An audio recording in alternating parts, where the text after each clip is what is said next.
Naku po guys, nakakatakot po ito. May prediction si kaibigan guys tungkol po daw dito sa bansa natin. Para natatakot po tayo dito guys. Kaibigan, ano po ba inyong ipapaabot? Ano pong prediction na yan? Ito po ang inyong nakikita ngayon?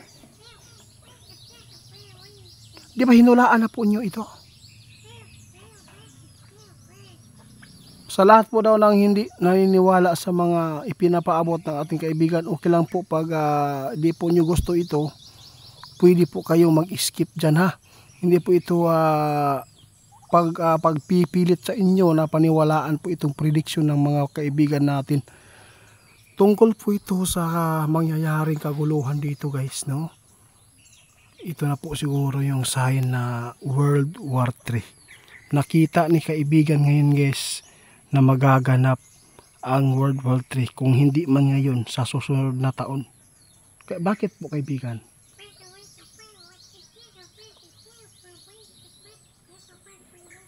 Ito po ang ipinapaabot sa inyo.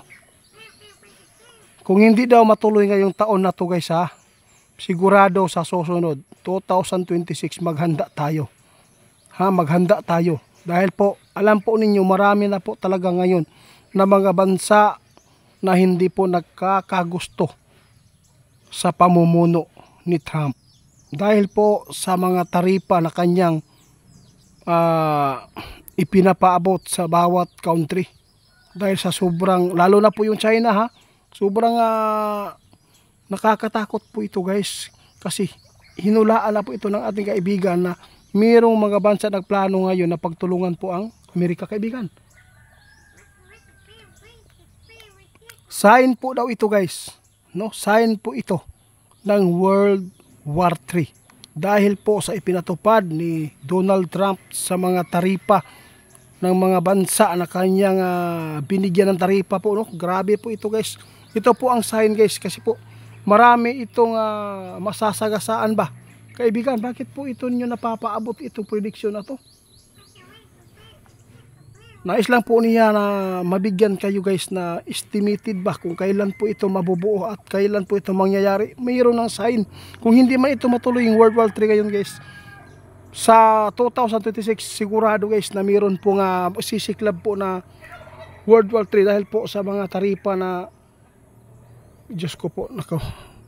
Tapos mayroon pa hinulaan si kaibigan. Oo nga, nakakatakot po ito para po sa mga kaibigan po natin na mga nasa social media ngayon guys, dahil marami tayong mga OFW na mga kaibigan guys na nakatira po doon sa ibang bansa, lalo na sa Amerika. Napakarami. Meron tayong kinatatakutan guys ha. Yung ipinapaabot ni kaibigan, naalala po ba ninyo yung sinasabi po niya na meron pong plano na pagtulungan po ang Amerika ngayon? Nako kaibigan. Kaibigan, pag ito mangyari guys, sigurado na, no? Prediction ito ng ating kaibigan na mangyayari sa 2026 kapag ito ay hindi magsiklab ang kaguluhan ngayon guys. Meron lang pong payo ang ating kaibigan ngayon. Kahit dumating man ang panahon na magkakaroon po ng World War III, ito ang advice ng ating kaibigan para sa lahat ng Pilipino. Ano po yan kaibigan?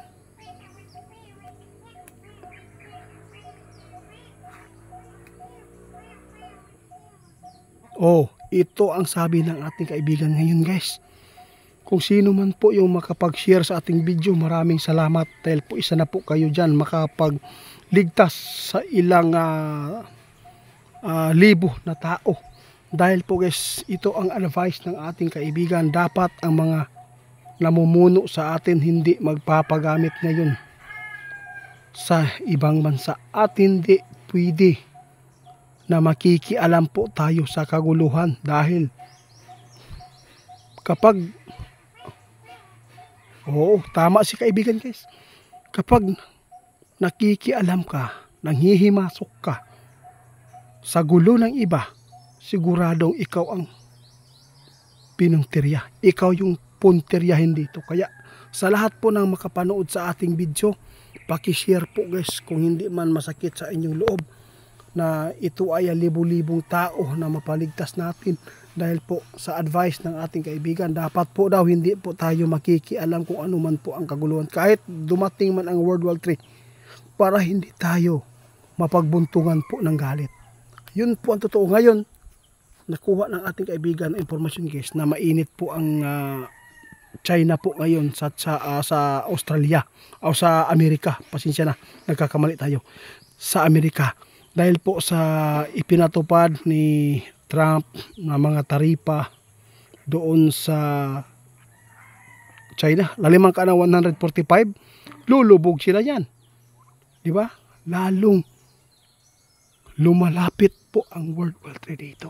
Kaya prediction ng ating kaibigan na magaganap kung hindi man ito magaganap ngayon 2026, ito ang hintayin natin na mga taon na dapat po natin paghandaan. Kasi hindi po natin alam na gagamitin po ang Pilipinas kung mayroon pong kaguluhan na sisiklab po doon sa Amerika. Kaya dapat po yung ating presidente ay maging matatag at saka hindi po agad-agad na maniniwala kung ano man po ang mga kahilingan po ng taga-ibang bansa, lalo na yung Amerika sa atin. Hindi po natin pwede na ibigay lahat ang ating tiwala. Hindi po natin alam kung ano man po ang kanilang gusto na makuha sa atin. Pwede tayong iwan nila guys kung sakali man na mangyayari ang kaguluhan. Pwede tayong pabayaan nila. Sino po ba tayo sa kanila? Hindi naman po natin kaano-ano po sila. Yun po ang tandaan po ninyo na sinasabi ng ating kaibigan. Ang Pilipinas ang pinakamayaman po na kaibigan. Di ba? Ang Pilipinas yung pinakamayaman na bansa. Tayo ang pinakamayaman na bansa guys. Maraming bansa na gustong manakop at gustong agawin ang ating bansa. Kaya dapat maging wais tayo mga Pilipino. Hindi tayo pwedeng magpapagamit. Kung magkagulo man po sila, pabayaan po natin. Maghintay tayo kung tayo ay guluhin. Yun po ang pakay natin sa inyo na i-share po itong video. Kasi yung prediction ng ating kaibigan, iba po mag-predict ang ating kaibigan. Ilang buwan lang, ilang week, ilang araw magkakaroon. Kaya nagpapasalamat po tayo sa ating kaibigan ngayon guys dahil po siya mismo yung nakakita sa mga nangyayari at mangyayari pa dito. Sa lahat po ng magtitiwala sa atin, maraming salamat po sa inyong lahat. Kaibigan, ano po ba ang address po ninyo dyan? Sabi ng ating kaibigan, dapat mag-ingat, maghanda, magdasal kayo lagi. Lalo na sa mga taong jablo, na pinapasukan ng jablo, mag-ingat kayo. At saka anak natin huwag po natin hayaan na iwan lang, no? Na mag-isa. Sa lahat po ng makapanood sa atin, sana po ay gabayan po lagi kayo, no, ng Panginoon.